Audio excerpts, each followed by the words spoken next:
Hello दोस्तों, आशा करता हूँ आप सब बहुत अच्छे होंगे। मेरा नाम है लोकुश राज और आज हम इस वीडियो में टॉप 100 सीरीज के पार्ट 3 में संविधान के क्वेश्चन डिस्कस करेंगे, ठीक है। और हाँ, इसका पार्ट 1 एंड पार्ट 2 अगर देखना है तो वीडियो के डिस्क्रिप्शन बॉक्स में लिंक मिल जाएगा, वहाँ से जाके आप देख सकते हैं। तो चलिए दोस्तों, पहला क्वेश्चन डिस्कस करते हैं। पहला क्वेश्चन कह रहा है कि भारत में समाचार पत्रों का स्वातंत्र्य। पहला ऑप्शन है संविधान के अनुच्छेद 19 के 1 के ए में विशेष रूप से उपबंधित है। ये वर्ड ध्यान रखना, विशेष रूप से, ठीक है। दूसरा कह रहा है कि संविधान के अनुच्छेद 19 का 1 का ए में प्रत्याभूत अभिव्यक्ति के व्यापक स्वातंत्र्य में निहित है। तीसरा ऑप्शन क्या कह रहा है, संविधान के अनुच्छेद 361 के उपबंधों द्वारा प्रत्याभूत है। चौथा कह रहा है देश में विधि के शासन के परिवर्तन से ही उद्भूत होता है। तो देखो, पहला ऑप्शन और दूसरा ऑप्शन बिल्कुल सेम है, केवल इसमें यहाँ पे विशेष रूप से जोड़ने के लिए कहा जा रहा है, यहाँ पर प्रत्याभूत अभिव्यक्ति व्यापक स्वातंत्र्य के रूप में। तो देखो, पहला ऑप्शन अगर देखें तो यही हमारा राइट हो जाएगा। क्यों? क्योंकि इसमें कह रहा है विशेष रूप से। विशेष का मतलब होता है किसी पार्ट में, किसी चीज़ में अलग से कोई चीज़ जोड़ दी जाए, वो पहले से ना मौजूद हो। और दूसरे ऑप्शन में दिया गया है इसमें मतलब प्रत्याभूत अभिव्यक्ति व्यापक स्वतंत्र, मतलब व्यापक रूप से पहले से मौजूद था। तो ऐसा तो नहीं था, क्योंकि समाचार पत्रों की स्वतंत्रता मतलब प्रेस की आज़ादी। प्रेस की आज़ादी बाद में एक सुप्रीम कोर्ट के निर्णय में इसे जोड़ा गया। किस निर्णय में? एक सुप्रीम कोर्ट का केस है, वो देखते हैं। साकल पेपर बनाम भारत संघ। ये केस था 1962 का। 1962 का केस था। इसमें सुप्रीम कोर्ट ने क्या कहा कि जो प्रेस या मीडिया की आज़ादी है वो आर्टिकल 19 का 1 का ए के तहत एक अभिव्यक्ति की स्वतंत्रता में निहित था, तो ये मौलिक अधिकार है, ठीक है। तो ये बाद में एक सुप्रीम कोर्ट के निर्णय में जोड़ा गया, तो इससे सिद्ध होता है कि ये विशेष रूप से बाद में जोड़ा गया, ना कि पहले से मौजूद था। तो हमारा राइट आंसर पहला हो जाएगा। आगे दूसरा क्वेश्चन देखते हैं। तो दूसरा क्वेश्चन कह रहा है कि भारत में मौलिक अधिकारों के संबंध में निम्नलिखित वक्तव्यों पर विचार कीजिए। पहला ऑप्शन है यह राज्यकृत के विरुद्ध एक गारंटी है। ये सही है नहीं? दूसरा ऑप्शन देखते हैं। यह संविधान के भाग 3 में सूचीबद्ध है, अर्थात भाग 3 में इसका उल्लेख है। तीसरा कह रहा है सामाजिक, आर्थिक और राजनीतिक न्याय सुनिश्चित करते हैं। चौथा ऑप्शन कह रहा है यह संयुक्त राज्य अमेरिका में अधिकारों के बिल की भांति नहीं है। तो इसमें राइट आंसर क्या होगा? हमें नीचे कोट दिए हुए हैं, पहला, दूसरा, तीसरा, चौथा, कौन सा सही है? तो देखो, इसमें पहला सही होगा, दूसरा सही होगा, तीसरा सही होगा, चौथा गलत होगा। तो इसमें राइट आंसर क्या हो जाएगा? सी। पहला, दूसरा, तीसरा सही है। आइए कैसे सही है आगे देखते हैं। तो पहला ऑप्शन कहता है यार राज्यकृत के विरुद्ध है गारंटी है। तो बिल्कुल सही कह रहा है कि राज्यकृत मतलब राज्य द्वारा कोई अगर कार्य ऐसा किया जा रहा है जिससे हमारे मौलिक अधिकारों का, हमारे अधिकारों का हनन हो रहा है, तो आप क्या करोगे? इन अधिकारों को लेके आप सुप्रीम कोर्ट या हाई कोर्ट पहुंच जाते हो, कहते हो कि हमारे मौलिक अधिकारों का राज्य हनन कर रहा है, तो उनके कार्यों के विरुद्ध हमें अधिकार दे रहा है कि नहीं? बिल्कुल सही। तो पहला ऑप्शन राइट हो जाएगा। दूसरा कह रहा है यह संविधान के भाग 3 में सूचीबद्ध है। तो बिल्कुल सही है। भाग 3 आर्टिकल 12 से 35, आर्टिकल 12 से 35 में संविधान में हमें ये मौलिक अधिकार देखने को मिलते हैं। और तीसरा कह रहा है कि सामाजिक, आर्थिक और राजनीतिक न्याय सुनिश्चित करते हैं। तो बिल्कुल सही है। हमारे संविधान में कई जगह ये तीनों प्रकार के अधिकारों की बात करता है कि हमारे व्यक्तियों को, नागरिकों को सामाजिक, आर्थिक और राजनीतिक तीनों प्रकार के न्याय की बात करता है, जैसे उद्देशिका में भी इसका उल्लेख है। और चौथा जो ऑप्शन है वो कह रहा है संयुक्त राज्य अमेरिका में अधिकारों के बिल की भांति नहीं है। तो ये बिल्कुल गलत हो जाएगा। क्यों? क्योंकि हमारे मौलिक अधिकार जो लिए गए वो एक्चुअली संयुक्त राज्य अमेरिका के, यूएसए से ही उनके संविधान के प्रेरणा से हमें लिए गए, उनके ही संविधान से लेकर यहाँ पे जोड़े गए। तो यहाँ तो मना कर रहा है, सीधे कह रहा है कि उनके संयुक्त राज्य अमेरिका में अधिकारों के बिल की भांति नहीं है। तो ये बिल्कुल गलत है, सेम उसी की भांति यहाँ पे लिया गया है। तो ये हमारा राइट आंसर क्या हो जाएगा? सी। ठीक है, आगे बढ़ते हैं। निम्नलिखित में कौन सा एक मूल अधिकार राष्ट्रीय आपातकाल में भी समाप्त या सीमित नहीं किया जा सकता? तो पहला ऑप्शन है देश के किसी भाग में निवास तथा बसने की स्वतंत्रता का अधिकार। तो बिल्कुल ये किया जा सकता है, रोका जा सकता है राष्ट्रीय आपातकाल के दौरान। तो ये हमारा ऑप्शन गलत हो जाएगा। दूसरा कह रहा है व्यक्तिगत स्वतंत्रता तथा जीवन का अधिकार। तीसरा देखते हैं भारत के संपूर्ण क्षेत्र में आबाद भ्रमण की स्वतंत्रता। तो देखो ये भी समाप्त किया जा सकता है। डी कहता है वृत्ति या उपजीविका की स्वतंत्रता का अधिकार। तो ये भी समाप्त किया जा सकता है। तो हमारा राइट आंसर बी हो जाएगा। और कैसे होगा आगे देखते हैं। तो देखो यार, पहला और तीसरा और चौथा ये तीनों ऑप्शन जो हैं ये कहाँ पे? आर्टिकल 19 में, आर्टिकल 19 का 1 में 1 का ए में सारे दिए गए। 1 का ए, 1 का डी, 1 का बी, इसी तरह आर्टिकल 19 के 1 में सभी दिए गए। देश के किसी भाग में निवास या बसने की स्वतंत्रता, अगर हमारे देश में आपातकाल लगी हुई है तो इसे निलंबित किया जा सकता है। तीसरा कहता है कि भारत के संपूर्ण क्षेत्र में आबाद भ्रमण मतलब आने जाने की स्वतंत्रता, ये भी 19 देता है, लेकिन ये आपातकाल के समय रोका जा सकता है। तीसरा कहता है व्रत या उपजीविका मतलब व्यापार करने की स्वतंत्रता या भी कोई अपना व्रत या उपजीविका चलाने की स्वतंत्रता, ये भी ख़त्म की जा सकती है, क्योंकि ये सभी आर्टिकल 19 में आते हैं। और हमारे प्रेसिडेंट अर्थात राष्ट्रपति को आपातकाल के समय आर्टिकल 358 जो है ये आर्टिकल अधिकार देता है कि राष्ट्रपति चाहे तो आर्टिकल 19 को पूरी तरह समाप्त कर सकता है। तो हमारा राइट आंसर क्या हो जाएगा? ऑप्शन बी, क्योंकि व्यक्तिगत और स्वतंत्र और जीवन का अधिकार ये हमारे आर्टिकल 21 में आता है, प्राण एवं दैहिक स्वतंत्रता में, जो कि कभी नहीं समाप्त किया जा सकता है। तो आप समझ गए होंगे। आगे हम अगला क्वेश्चन देखते हैं। अगला क्वेश्चन कहता है कि निम्नलिखित में से कौन सामाजिक अधिनियम नहीं है? मतलब समाज के आधार पर उसे नहीं देखा जाता है, समाज के पक्ष में नहीं देखा जाता है, समाज का वो भला नहीं करता है।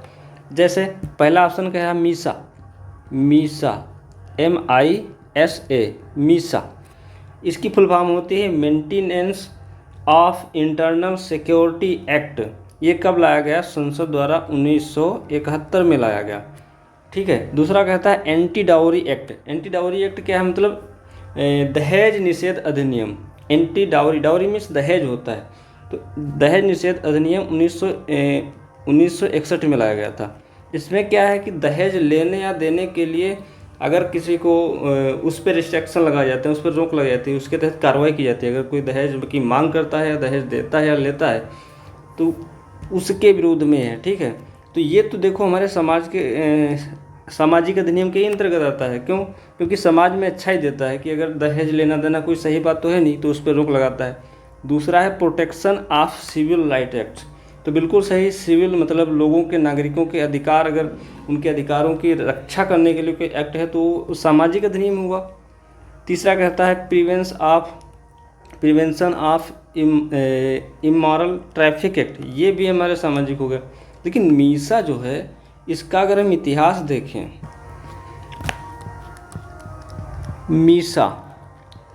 मीसा का जब भी प्रयोग किया गया वो देश हित में नहीं अर्थात लोगों के हित में नहीं था, ये हमेशा अहित में था। क्यों? क्योंकि इसका प्रयोग सबसे पहले हम देखते हैं इंदिरा गांधी जी ने इमरजेंसी जब आपातकालीन लगाई थी आंतरिक अशांति के समय 1975 में, तब क्या हुआ, इसी का प्रयोग करके जितने भी इंदिरा गांधी गवर्नमेंट के खिलाफ थे, चाहे वो पत्रकार हों, चाहे वो कोई भी राजनेता हों, चाहे जज हों, जो भी, उन सभी को उठा के इनको निर्दोष लोगों को जेल में डाल दिया था इसी मीसा के तहत। तो ये तो समाज के बिल्कुल खिलाफ हुआ, ये तो लोगों का हनन हो रहा है। तो ये तो बिल्कुल समाज के फेवर में हो ही नहीं सकता। तो इसको ही हम गलत मानेंगे यहाँ पर। इसीलिए हमारा राइट आंसर ए हो जाएगा, जो सामाजिक अधिनियम नहीं है। ठीक है। आशा है समझ में आ गया होगा। आगे देखते हैं। कह रहा है निम्नलिखित कथनों पर विचार कीजिए।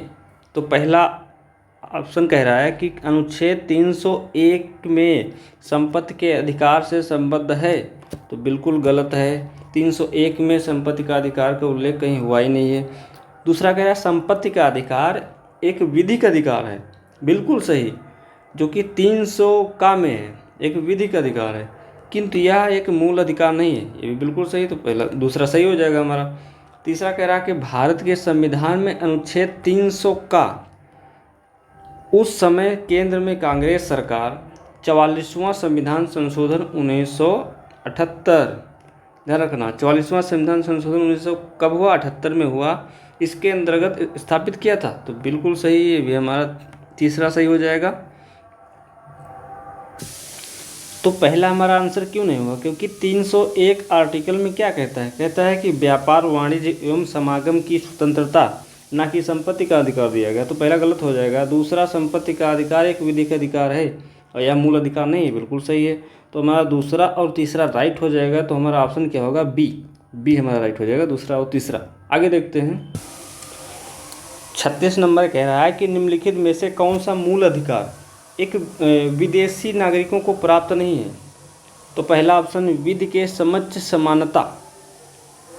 ये किस आर्टिकल में? आर्टिकल 14 में, विधि के समक्ष समानता या विधि के समक्ष समता। ठीक है। दूसरा कह रहा है अभिव्यक्ति की स्वतंत्रता का अधिकार। अभिव्यक्ति की स्वतंत्रता का अधिकार किस आर्टिकल में निहित है? आर्टिकल 19 में। प्राण एवं दैहिक स्वतंत्रता का अधिकार, ये आर्टिकल 21 में निहित है। शोषण के विरुद्ध अधिकार, शोषण के विरुद्ध अधिकार आर्टिकल 23 और 24 में निहित है। तो कह रहा है मूल अधिकार कौन कौन से विदेशी नागरिकों को प्राप्त नहीं है? तो देखो, विधि के समक्ष समानता, तो ये तो सभी को प्राप्त है। कैसे? क्योंकि भाई अगर विधि अगर कोई बनाई गई है तो ऐसा नहीं कि विदेशी है वहाँ पे तो उसको दूसरे तरीके से ट्रीट किया जाएगा। मान लिया अगर किसी ने कोई अपराध किया, जैसे एग्जाम्पल देते हैं, बहुत समय पहले जब एक अजमल कसाब नामक आतंकी जब हमारे देश में कई सारे बेगुनाह लोगों को बम से और गोलियों से भूंस दिया था, तो उसमें क्या हुआ? उसको ऐसा तो नहीं कि वो अगर उसने हत्या की है, आतंकवादी है, तो ऐसा नहीं कि उसको, लेकिन वो पाकिस्तानी नागरिक था, तो ऐसा नहीं उसे कोई अधिकार नहीं दिए गए। विधि सभी के लिए समान है। तो उसको भी पहले हाई कोर्ट में गया, वो हाई कोर्ट में लड़ने का अधिकार दिया गया अपने बचाव में। फिर वो सुप्रीम कोर्ट भी गया और जहाँ तक कि फिर वो प्रेसिडेंट के पास भी गया, मतलब प्रेसिडेंट के पास भी उसकी पिटीशन दायर की, लेकिन उसे क्षमादान नहीं मिला। अंत में उसे फांसी दी गई। तो यहाँ पे क्या देखने को मिलता है कि विधि चाहे वो विदेशी हो चाहे नागरिक हो, सभी को समान रूप से देखा जाता है, समान रूप से देख के बनाई जाएगी। तो विधि के समझ समानता सभी को है। तो आर्टिकल 14 तो विदेशी को भी मिला है। ठीक है। दूसरा क्या है? अभिव्यक्ति की स्वतंत्रता। तो देखो यार, आर्टिकल 19 में बोलने की आज़ादी सभी को समान रूप से नहीं दी जा सकती। कि कोई कल को विदेशी है कि यहाँ पे किसी भी हमारे इंटरनल मैटर पे कोई कुछ भी बोल सकता है, ऐसा नहीं है। उस पर रिस्ट्रिक्शन अर्थात रोक लगाई जा सकती है। उदाहरण के लिए कुछ समय पहले CA या NRC के विरोध में एक जो बिल आया था CA, उसके विरोध में दिल्ली में बहुत सारे दंगे हो रहे थे, प्रोटेस्ट हो रहा था, शाहीन बाग वगैरह। तो वहाँ पे क्या हुआ, दिल्ली में एक व्यक्ति इटली का वो स्टूडेंट था, यहाँ पे पढ़ने आया था यूनिवर्सिटी में, लेकिन वो क्या किया, वो एक बैनर लेके खड़ा हो गया दिल्ली में रोड पे। वो वहाँ पे प्रोटेस्टर लोगों के साथ में खड़े होकर प्रोटेस्ट करने लगा। तो वहाँ जब मीडिया ने हाईलाइट किया उसको, तब सरकार एक्शन में उसको क्या किया, उसका वीज़ा रद्द कर दिया, उसे उसके देश भेज दिया। अब क्यों भेज दिया? कि भाई देखो, ये जो हमारे देश के लोग प्रोटेस्ट कर रहे थे CA के खिलाफ, तो यार उनका राइट है प्रोटेस्ट करने का। हमारे अगर कोई कानून बना उनको नहीं भा रहा है तो कर सकते हैं, लेकिन एक विदेशी आके उसको हर विषय पे बोलने का अधिकार नहीं है। वो यहाँ पे आके अगर कोई प्रदर्शन कर रहा है, उसको कोई, जबकि उसकी कोई लेना देना नहीं है, तो उसको ये अधिकार नहीं दिया गया ना, तो उसके अभिव्यक्ति की आज़ादी छीन ली गई। तो यहाँ पे इसका मतलब है ये हमारा बिल्कुल विदेशियों को नहीं मिलेगा। तो राइट हमारा आंसर यही हो जाएगा, क्योंकि कह रहा है कौन सा मूल अधिकार विदेशियों नागरिकों को नहीं प्राप्त है, तो यही हमारा राइट हो जाएगा, यही नहीं प्राप्त है। और देखो, प्राण एवं दैहिक स्वतंत्रता, ये आर्टिकल 21 में जो है, ये तो सभी को मिला हुआ है। देखो, जीने का अधिकार सभी को, प्राणों का अधिकार सभी को है। तो ये किसी से नहीं छीना जा सकता, चाहे देशी हो या विदेशी। तो शोषण के विरुद्ध अधिकार ये 23 से 24 ये भी सभी को प्राप्त है। तो समझ गए होंगे। आगे देखते हैं क्वेश्चन। देखो बड़ा ही सरल क्वेश्चन है कि कह रहा है कि भारतीय नागरिकों के मौलिक अधिकारों का वर्णन है। तो संविधान के अनुच्छेद 12 से 35 बिल्कुल सही है, और तो कोई हो नहीं सकता भाई। भाग तीन संविधान के भाग 3 आर्टिकल 12 से 35 इसी में तो उल्लेख है हमारे मौलिक अधिकारों को। तो राइट आंसर हमारा ए हो जाएगा। आगे देखते हैं। बड़ा ही शानदार क्वेश्चन है। कह रहा है फोर्थ स्टेट मतलब चतुर्थ स्तंभ, इसको चतुर्थ स्तंभ बोल सकते हैं। देखो यार स्क्रीन पे लिखते नहीं बनता है सही से, राइटिंग हमारी उसमें सही बन नहीं पाती है, ठीक है। तो चतुर्थ स्तंभ क्या है? क्रिकेट टीम का 12वां खिलाड़ी, बिल्कुल गलत है, इससे कोई लेना देना नहीं। रेल, सड़क रेल और हवाई जहाज़ अतिरिक्त यातायात का साधन, बिल्कुल गलत है। यहाँ पर संविधान की बात हो रही थी, ये सब कहाँ से आ जाएंगे? तीसरा अगर है कृषि क्षेत्र की बड़ी सहकारिता संस्था, ये भी गलत हो जाएगा। देखो प्रेस, बिल्कुल सही, this is right answer. Press चौथा स्तंभ, क्यों? क्योंकि देखो हमारा पहला स्तंभ, दूसरा और तीसरा कौन सा है? चौथा तो प्रेस मान लिया, 3 पहले कौन है? तो हम 3 स्तंभ कौन कौन देखते हैं। देखो पहला, दूसरा, तीसरा, चौथा, 4 स्तंभ बोले गए। पहला ऑप्शन कौन होता है? विधायिका,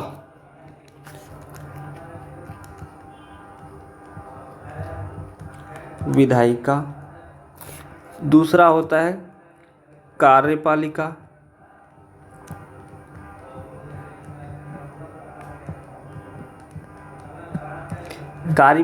तीसरा होता है न्यायपालिका,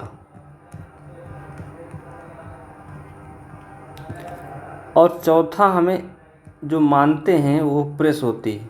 प्रेस मतलब मीडिया। तो देखो विधायिका किसे बोलते हैं? विधायिका का काम क्या होता है कि किसी भी विषय पर, किसी भी चीज़ पर विधि बनाना, अर्थात संसद को हम विधायिका कहते हैं। कोई भी विधि बनाने का काम सब यही संसद करती है। और जो कार्यपालिका क्या होती है? विधायिका द्वारा बनाई गई विधि को संपूर्ण भारत पे लागू करना और उसी के अनुसार देश को संचालित करना, ये कार्यपालिका का काम होता है। और न्यायपालिका का काम क्या होता है? न्यायपालिका जो होती है हमारा सुप्रीम कोर्ट या हाई कोर्ट, जो न्याय देती है सभी को, वो विधायिका और कार्यपालिका दोनों को कंट्रोल करती है, अर्थात दोनों के बीच समन्वय स्थापित करती है। और दोनों पे कोई भी, अगर इन दोनों में से कोई ने अगर कोई गलत काम किया है, असंवैधानिक काम करे, तो उस पर रोक लगाती है, उस पर दबाव भी डालती है, उसको लताड़ भी करती। कैसे? जैसे विधायिका ने कोई गलत कानून बना दिया तो न्यायपालिका उसको रद्द भी कर सकती है, उसकी जांच भी कर सकती है। कार्यपालिका ने कोई गलत काम किया तो उसे भी रोक लगाएगी, ठीक है। इसी तरह चौथा स्तंभ प्रेस मीडिया को माना गया। अब देखो घर में 4 घर हैं, एक घर है, 4 पिलर हैं। अब ऊपर की बिल्डिंग अगर एक पिलर हटा दिया तो क्या रुकेगी? इसी तरह अब सोचो, एज्यूम करो कि हमारे देश से पूरी मीडिया ख़त्म कर दी जाए, मीडिया चैनल, यूट्यूब चैनल, कोई भी समाचार कहीं से प्राप्त ही ना हो, क्या सरकार क्या कर रही, देश में कहाँ क्या हो रहा है, तो कैसे चलेगा देश? अचानक जैसे ठप हो जाएगा सब। तो ऐसा का संभव है? अगर मीडिया को हटा दिया जाए तो चल पाएगा। तो इसी तरह चौथा स्तंभ ये काम करता है। तो चारों स्तंभ जो हैं ये हमें संविधान में इसे माने जाते हैं। हालांकि प्रेस जो है ये संविधान में पहले से नहीं जोड़ा गया, ये बाद में इसे एज्यूम किया गया है कि चौथा स्तंभ हमारी मीडिया है। तो ठीक है, आगे हम चलते हैं। आई होप कि आप समझ गए होंगे। 39 नंबर कहता है कि जोखिम भरे उद्योगों में बाल श्रम का उपयोग निषिद्ध किया गया है। तो पहला ऑप्शन कहता है भारत के संविधान द्वारा, बिल्कुल सही है। 10 दिसंबर 1996 के सर्वोच्च न्यायालय के निर्णय द्वारा, ये भी बिल्कुल सही है। तीसरा कहता है संयुक्त राष्ट्र के चार्टर द्वारा, ये भी सही है। तो राइट आंसर क्या हो जाएगा कि डी, मतलब सभी यहाँ पे हमारे सही आंसर हैं। तो देखो ये बाल श्रम क्या होता है, ये हमारे संविधान में इसका कहाँ उल्लेख है? भारतीय संविधान द्वारा ये आर्टिकल कहाँ पे है? 24 में। आर्टिकल 24 क्या कहता है कि कारखानों आदि में बालकों के श्रम पर प्रतिबंध लगा है कि मतलब अगर इसका कोई उल्लंघन करेगा तो उसे सजा दी जाएगी। अब कैसे ये कार्य करता है, कैसे माना जाता है कि जैसे कोई कारखाना है, कोई खान कोयले की खान है, कोई कहीं ऐसी खदान है, चाहे फैक्ट्री हो, चाहे रेस्टोरेंट्स हो, चाहे वो कुछ भी हो जहाँ पे खतरे का काम है, जैसे जहाँ छोटे व्यक्तियों को, छोटे बच्चों को नहीं जाना चाहिए, वहाँ पे 14 वर्ष से कम बालकों को अगर कोई काम कराता है, चाहे वो अभिभावक माता पिता हो या जो ओनर हो उस कंपनी या कारखाने का, उन सभी को सजा दी जा सकती है। ठीक है, तो हमारा राइट आंसर क्या हो जाएगा? सभी। आगे देखते हैं, भारतीय संविधान के अनुच्छेद 25 का संबंध है। तो ये बड़ा सरल क्वेश्चन है यार। समानता के अधिकार से बिल्कुल गलत है, संपत्ति के अधिकार से बिल्कुल गलत है, धर्म के स्वतंत्रता से बिल्कुल सही, अल्पसंख्यकों की सुरक्षा इसमें नहीं है। देखो 25 कहता है कि किसी भी व्यक्ति को अपने धर्म का प्रसार करने की, उसको अबाध रूप से मानने की और उसको उसके कल्चर या विचारों को अपने अंदर सजोने की और प्रचार करने की स्वतंत्रता का उल्लेख करता है आर्टिकल 25। ठीक है, तो और समानता का अधिकार ये 14 से 18 में है। ठीक है, संपत्ति का अधिकार जानते हो 19 में था, लेकिन ये कैंसिल होकर 300 का में जोड़ दिया गया। तो धार्मिक स्वतंत्रता का अधिकार तो 25 में हो गया। अल्पसंख्यकों की सुरक्षा जो है 29-30 में की गई, 29-30। ठीक है, तो समझ गए होंगे। आगे क्वेश्चन देखते हैं। बड़ा ही सिंपल क्वेश्चन है कि भारत के संविधान के 44वें संशोधन द्वारा निम्नलिखित में से किस अधिकार को मौलिक अधिकार की श्रेणी से हटा दिया गया? अभिव्यक्ति की स्वतंत्रता का मतलब वाक्य मतलब बोलने की स्वतंत्रता का अधिकार नहीं। संवैधानिक उपचारों का अधिकार जो आर्टिकल 32 में है, ये कतई नहीं हटाया जा सकता है। संपत्ति का अधिकार ये बिल्कुल सही, यही हटाया गया है। ठीक है, धर्म की स्वतंत्रता ये बिल्कुल नहीं। तो हमारा राइट आंसर क्या हो जाएगा? संपत्ति का अधिकार, जो कि पहले कहाँ था? 19 का 1 का F में, और इसे हटाकर 300 का में जोड़ दिया गया। ठीक है, आई होप समझ गए होंगे। आगे देखते हैं।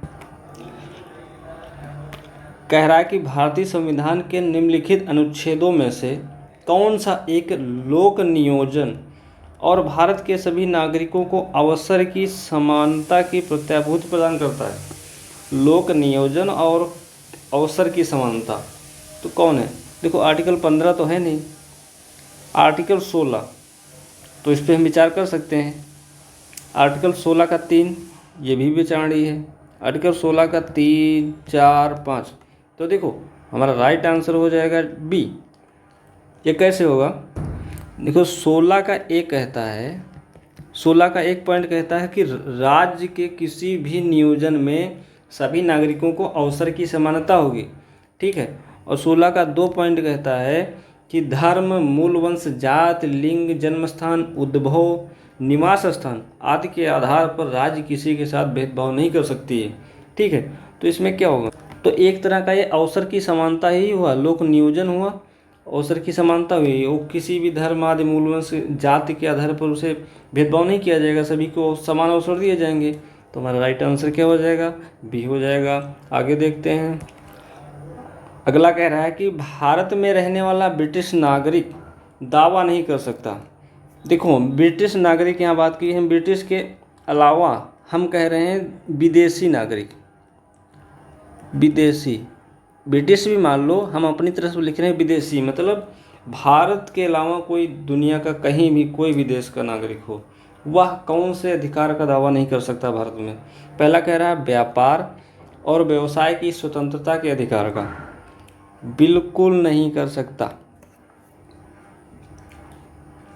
नहीं मतलब उसमें पूछ रहा नहीं कर सकता, तो ये नहीं कर सकता तो हमारा यही आंसर सही हो जाएगा। दूसरा कह रहा है विधि के समझ समानता के अधिकार, ये बिल्कुल कर सकता है। क्यों कर सकता है? कि भाई आर्टिकल 14 विधि के समझ वो सभी को समान देखा जाना चाहिए, हमारे संविधान में कहता है। ठीक है, तीसरा कहता है जीवन और व्यक्तिगत स्वतंत्रता के सुरक्षा के अधिकार, बिल्कुल सही है। देखो जीवन जीने का अधिकार उसे और व्यक्तिगत स्वतंत्रता का अधिकार सभी को प्राप्त है, तो इस उसकी मांग वो दावा कर सकता है विदेशी नागरिक। धर्म की स्वतंत्रता वो भी मांग कर सकता है, इसको भी हम खारिज नहीं कर सकते। मान लिया कोई विदेशी नागरिक कहीं से अमेरिका से आया, अब वो क्रिश्चियनिटी को फॉलो करता है, क्रिश्चियन धर्म को या भी कोई दूसरे धर्म को, जैन धर्म को। अब यहाँ पे आके वो कुछ भी करे, हम ये नहीं कर सकते कि चर्च में ना जाओ, तुम मंदिर में जाओ। वो अपना चाहे मंदिर में जाए, चाहे चर्च में जाए, चाहे अपने धर्म का पूजा स्थल या फिर कुछ भी करे, चाहे वो कोई उनका त्यौहार हो, सेलिब्रेशन कर सकता है, उस पर हम रोक नहीं लगा सकते। ठीक है, तो राइट आंसर ए हो जाएगा, जो कि दावा नहीं कर सकता है। तो देखो 44 नंबर कहता है कि मौलिक अधिकारों के अंतर्गत कौन सा अनुच्छेद बच्चों के शोषण से संबंधित है। तो देखो आर्टिकल 17 है, ये तो नहीं होगा, 18 भी नहीं होगा, 23 भी नहीं होगा, 24 होगा। अब 24 कैसे होगा? 24 क्या कहता है? 24 कहता है कि कारखानों आदि में बालकों का श्रम पर निषेध है। अगर किसी छोटे बच्चे से 14 वर्ष से कम बच्चा है, उसको इतना कार्य करने की उसकी क्षमता नहीं होती है, उसे कारखाने आदि में कहीं भी ज़बरदस्ती काम करा रहे हो, तो उसका शोषण ही एक प्रकार का तो हुआ। तो आर्टिकल 17 क्या कहता है कि इसमें छुआछूत पर प्रतिबंध है, निषेध है।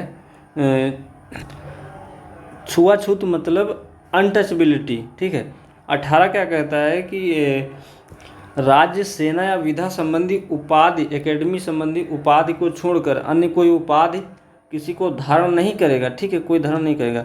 23 क्या कहता है? 23 कहता है कि मानव दुर्व्यापार और बलात्श्रम पर निषेध है, प्रतिबंध है। तो हमारा राइट आंसर 24 ही होगा। इसी में बच्चों के अगर खिलाफ शोषण होता है तो इस 24 ही उसे संरक्षण प्रदान करता है। आगे क्वेश्चन देखते हैं। 45 नंबर कह रहा है कि भारत में अस्पृश्यता का निवारण, अस्पृश्यता में से होता है छुआछूत या अनटचबिलिटी, निवारण निम्नलिखित में से किन उपायों द्वारा किया जा सकता है? पहला ऑप्शन है कानून बनाकर, दूसरा कह रहा है शिक्षा की उन्नति द्वारा, तीसरा है जन जागरण के द्वारा, चौथा है नौकरियों में प्रवेश दिलाकर। तो राइट आंसर कौन सा होगा? देखो चौथा तो हमारा गलत हो जाएगा, पहला सही, दूसरा सही, तीसरा सही। तो पहला दूसरा सही, इसका मतलब राइट आंसर ए। अभी कैसे होगा देखो, समझते हैं इसको। पहला कह रहा है कानून बनाकर, तो इसको एक उदाहरण देके बताते हैं। तो इसके लिए एक एग्जाम्पल, जैसे कि एक कानून है SC ST एक्ट 1989।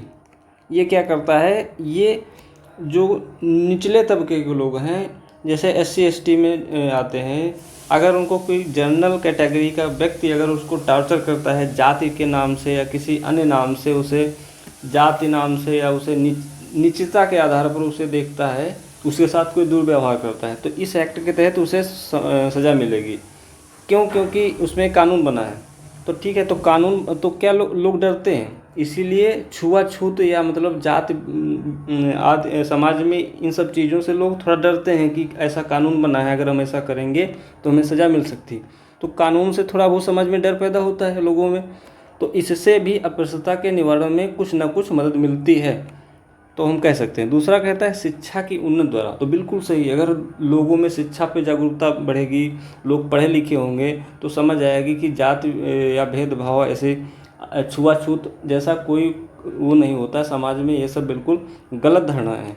तो शिक्षा की उन्नति द्वारा हम अस्पृश्यता के निवारण में कुछ ना कुछ हम योगदान कर सकते हैं। तीसरा कह रहा है जन जागरण के द्वारा, मतलब समाज में जन में से होता है लोग, मतलब लोगों में जन जागरूकता फैला के कि देखो समाज में सभी लोग बराबर हैं, सभी को एक नज़र से देखा जाए, तो वहाँ पे क्या होगा, लोग जागरूक होंगे, तो ऐसी स्थिति नहीं आएगी। अस्पृश्यता के अंत के लिए कुछ ना कुछ इस पर भी योगदान होता है। लेकिन चौथा ऑप्शन कह रहा है कि नौकरियों में प्रवेश दिलाकर, तो यार ये कैसे हो जाएगा? नौकरियों में प्रवेश दिलाकर, अगर किसी की मेंटेलिटी ही ख़राब है, मान लिया कोई जनरल का व्यक्ति है, जनरल कैटेगरी का व्यक्ति है, एक SC ST कैटेगरी का है, अब कोई नौकरी मान लें, कोई SSC की नौकरी या कोई भी सरकार में कोई नौकरी आई विभाग में, और दोनों में से दोनों लोग सेलेक्ट हुए हैं। अब एक ही ऑफिस में अगर वो काम कर रहे हैं, अगर इस जनरल कैटेगरी के व्यक्ति के अंदर उस मेंटेलिटी नहीं सुधरी है, वो उसके अंदर जागरूकता ही नहीं है, तो ये इसके साथ अजीब तरीके का व्यवहार करेगा, उसी तरीका ट्रीट करेगा, उसको गलत बोलेगा, गलत नज़र से देखेगा, उसके उसके ऊपर मतलब गलत कमेंट कर सकता है। तो ऐसी स्थिति में क्या है कि वहाँ पर अस्पृश्यता के निवारण के लिए कोई समाधान नहीं निकलता दिख रहा है। तो इसीलिए नौकरियों में प्रवेश दिलाकर कोई इसका समाधान नहीं किया जा सकता। तो इसीलिए हमारा पहला, दूसरा, तीसरा राइट है, चौथा गलत हो जाएगा। तो हमारा राइट आंसर ए हो जाएगा। ठीक है, तो आशा करता हूँ आज के क्वेश्चन बहुत ही कंफर्टेबल और अच्छे में समझ में आए होंगे। तो आगे के वीडियो में हम आगे क्वेश्चन देखेंगे। तब तक के लिए पढ़ते रहिए, खुश रहिए। जय हिंद, जय भारत।